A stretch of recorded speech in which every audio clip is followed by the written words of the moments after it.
Selamat datang teman kotak cerita. Kita akan lanjutkan cerita di Kota Gudeg part kedua. Langsung saja, ini kelanjutannya.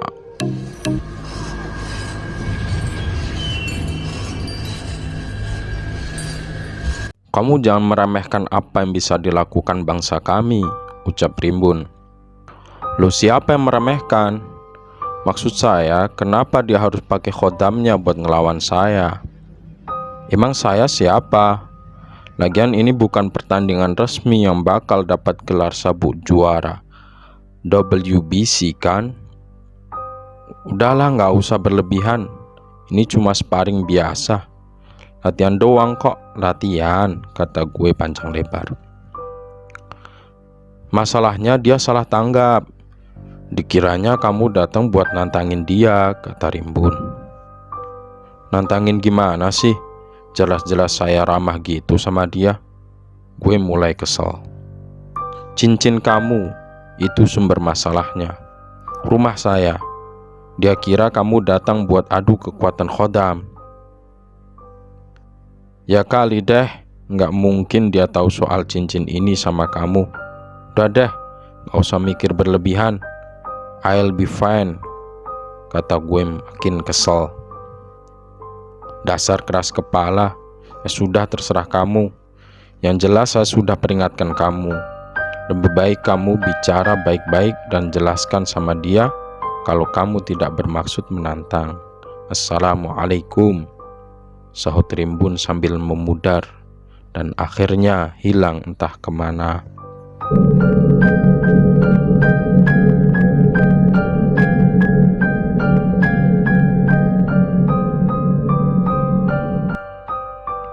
Nggak berapa lama kemudian,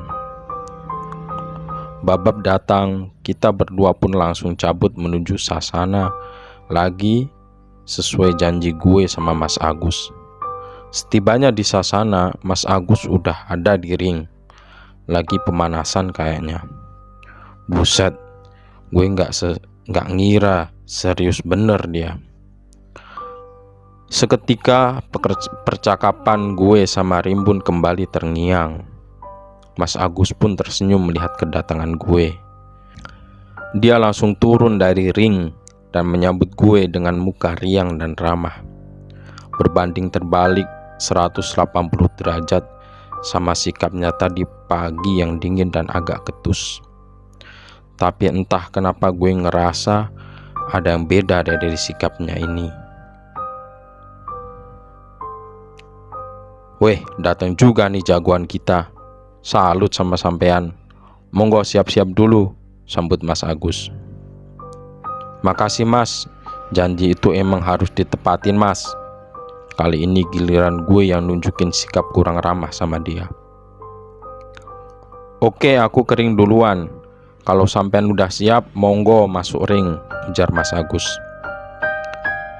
Ya Mas, jawab gue singkat. Gue pun langsung ganti kostum. Babab minjemin gue hand wrap, protektor sama boxing boostnya. Gue pun langsung pemanasan ringan. Entah kenapa kepedean dan keyakinan I'll be fine gue guncang. Saat itu gue berharap banget Rimbun muncul. Selesai pemanasan, gue langsung masuk ring. Semua orang yang lagi latihan langsung teriak-teriak, ngeramein suasana. Berasa big match Pacquiao versus Mayweather Junior. Kosongan berani. Tiba-tiba Mas Agus ngomong kenceng ke gue. Gue paham maksud Mas Agus kosongan ini apa. No protector. Ego gue langsung lagi-lagi dan lagi-lagi kepancing. Sial. No gloves sekalian, hand wrap only, gimana? Gue sanggupin permintaan Mas Agus. Nggak cuman itu, gue malah nantangin dia balik. Sebuah kelakuan super bodoh emang dari orang yang udah diperingatin bahayanya Mas Agus. Boy, gila ya lo, Mas Agus semi pro. Celetuk biabab. Tiba-tiba gue cuman senyum. Cocok, teriak Mas Agus kegirangan. Anjir lah. Kita berdua pun langsung lepas glove dan protektor, kecuali tit protektor, karena itu vital banget. Beberapa detik kemudian, kita berdua maju ke tengah ring.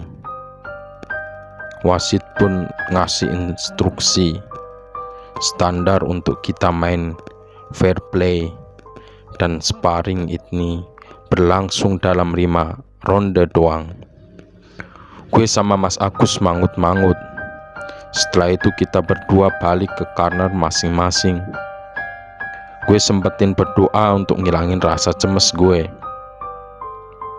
Gue telungkupin muka gue ke corner, ngebelakangin Mas Agus. Selesai berdoa, gue balik badan dan siap untuk sparring. But then something weird happened. Di belakang sosok Mas Agus, gue lihat sebuah sosok tinggi besar, mungkin 2 kali ukuran tinggi Mas Agus, berwarna hitam pekat dengan mata hijau dan pupil mata berwarna merah menyala.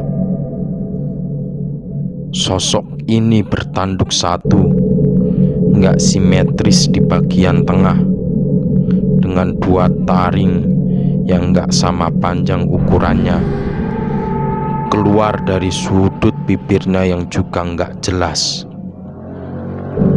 Sosok itu sepertinya sadar gue bisa lihat dia.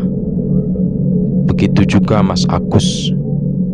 Sepertinya dia juga sadar gue bisa lihat makhluk itu. Keduanya serentak menyeringai. Fokus gue teralihkan ke seringai makhluk itu. Deretan gigi runcingnya yang kuning jelas terlihat. Refleks gue istighfar. Nyali gue langsung ciut. Rimbun bener, Mas Agus punya khodam. Kali ini auranya jauh banget. Gak berapa lama kemudian, ruangan sasana kecil itu seketika beraroma anyir darah segar. Oke, gue berusaha nenangin diri gue.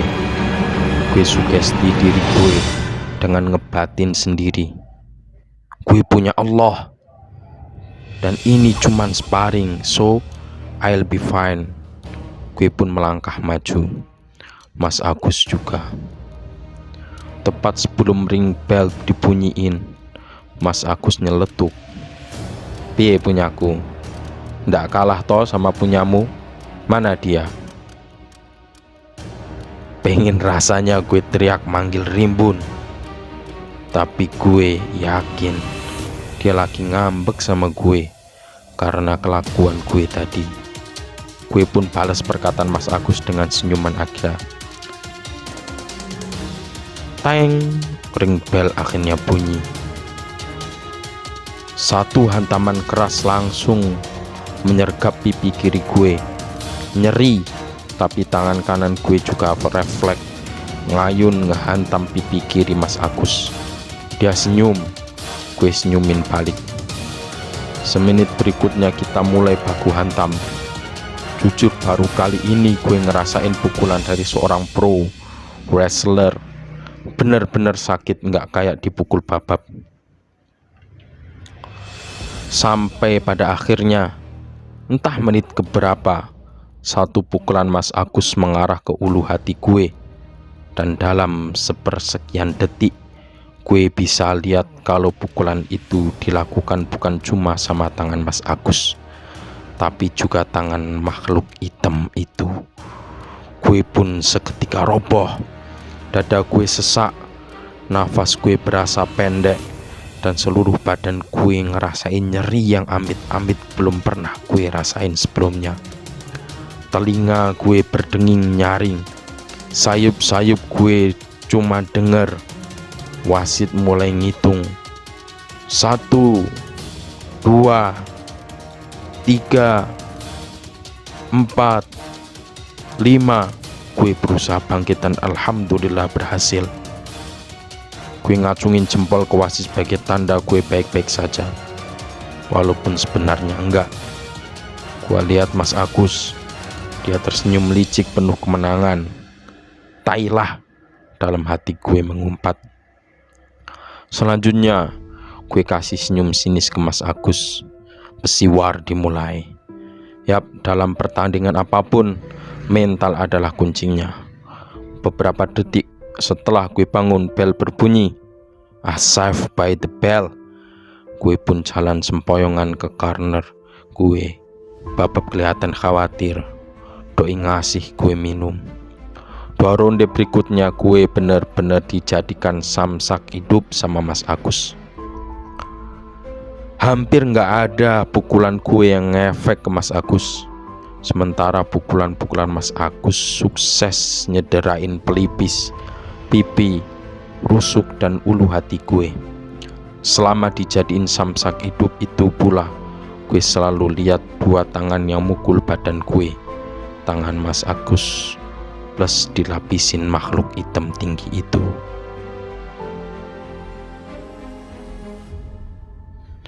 Tenaga gue udah bener-bener terkuras.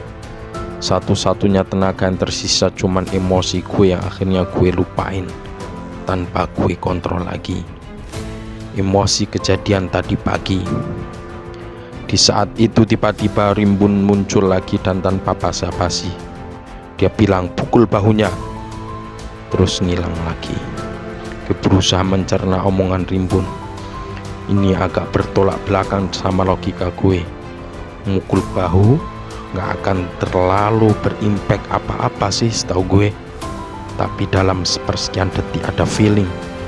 Dan otak gue bilang kalau mungkin Rimbun benar. Mungkin dia lebih tahu apa yang gue gak tahu. Oke lah, gak ada salahnya juga buat nyoba. Masuk ronde keempat dengan sisa-sisa tenaga. Gue kembali ngeladenin Mas Agus. Sparring masih berjalan gak imbang. Gue masih dijadiin samsak hidup sama Mas Agus. Gue berusaha tenang dan nyari kesempatan buat mukul bahu Mas Agus. Sekitar 2 menit berikutnya kesempatan itu datang.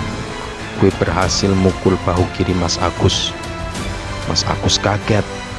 Sepersekian detik berikutnya gue berhasil untuk pertama kalinya masukin pukulan gue ke muka dia, ke pipi kanan tepatnya.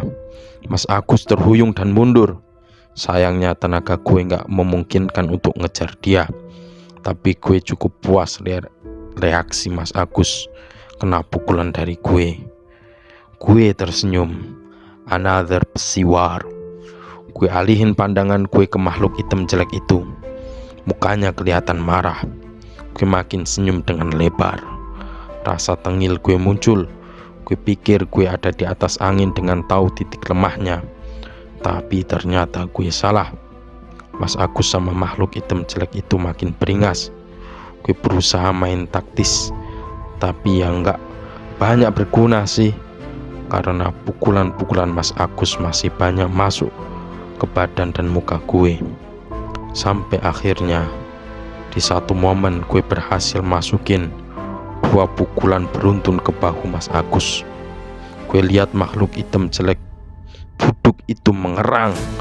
Gue manfaatin sisa tenaga gue buat ngasih pukulan beruntun asal-asalan ke Mas Agus. Beberapa detik berikutnya gue lihat rahang Mas Agus kebuka. Gue manfaatin momen itu. Uppercut gue melayang mulus ke rahang doi. Bruk. Mas Agus dan makhluk itu roboh. Semua orang di sasana bisu. Mereka bengong lihat kejadian barusan.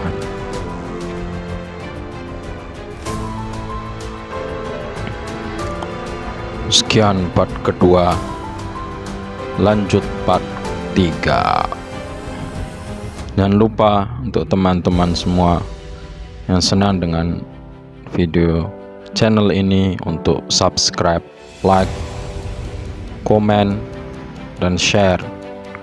Dan untuk mendukung channel ini, bagi yang mempunyai cerita horor mistis dan sebagainya, bisa DM ke IG di deskripsi. Terima kasih.